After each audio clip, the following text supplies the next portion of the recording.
Israel Hamas के बीच ceasefire टूटते ही Gaza में फिर से महाविनाश की शुरुआत हो चुकी है।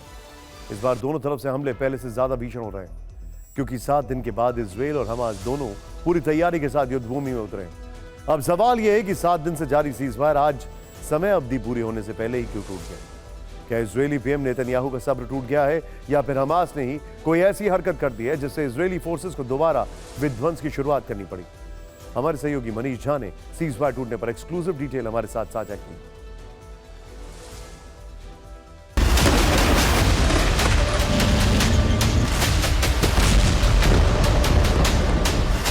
उत्तर, दक्षिण, वेस्ट बैंक, जेनिन, सीज़फायर टूटते ही गाजा से लेकर वेस्ट बैंक तक चारों तरफ जैसे सर्वनाश की शुरुआत हो गई।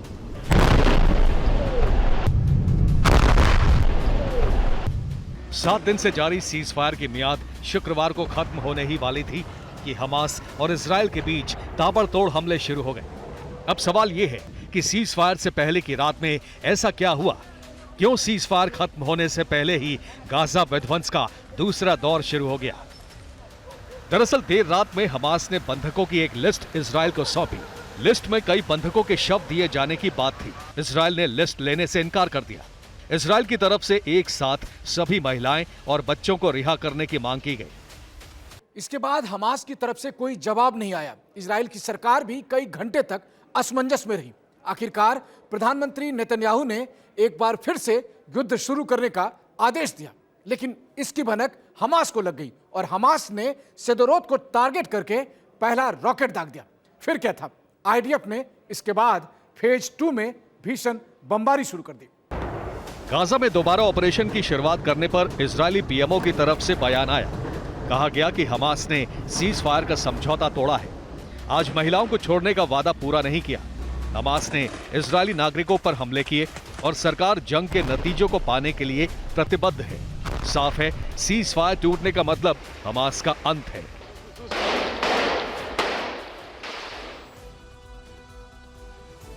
इसके अलावा सीज़फायर टूटने के कुछ और भी कारण हो सकते हैं। ये एक्सक्लूसिव जानकारी सिर्फ TV9 भारतवर्ष आपको दिखा रहा है।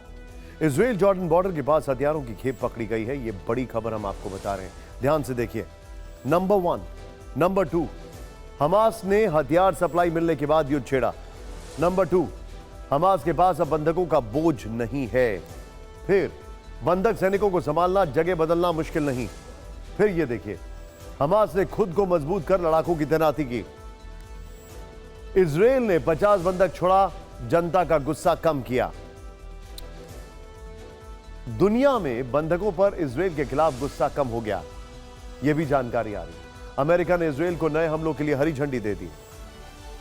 सोचिए जरा, ये वो फैक्टर्स हैं जो वे इन कर रहे हैं, लेकिन वॉर ग्राउंड पर मौजूद हमारे संवाददाता विपिन चौबे ने सीज़फायर पर एक नई जानकारी हमें दी। जानकारी के मुताबिक इजराइल हमास के बीच कतर की मध्यस्थता में ही नई शर्तों के साथ सीज़फायर पर चर्चा हो रही है।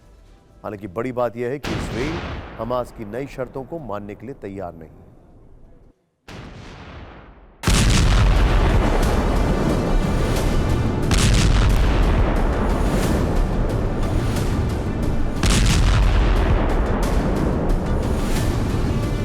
क्या इजराइल के हमलों से हमास घबरा गया है?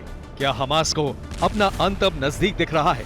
क्योंकि इधर एक बार फिर इजरायली फोर्सेस ने जमीन और आसमान से प्रहार शुरू किया, उधर एक बार फिर हमास सीज़फायर के लिए बातचीत की टेबल पर आ गया। इजराइल में मौजूद हमारे संवाददाता विपिन चौबे ने जो जानकारी दी है, उसके मुताबिक हमास ने नई शर्तों के साथ कतर से सीज़फायर पर बातचीत की पेशकश की है। अब हमास के पास बतौर बंधक इजराइल के सैनिक हैं। इजराइल नागरिक और सैनिकों की रिहाई के लिए पुरानी शर्त पर अड़ा है। कतर, मिस्र और अमेरिका नई शर्तों पर इजराइल से बात कर रहे हैं।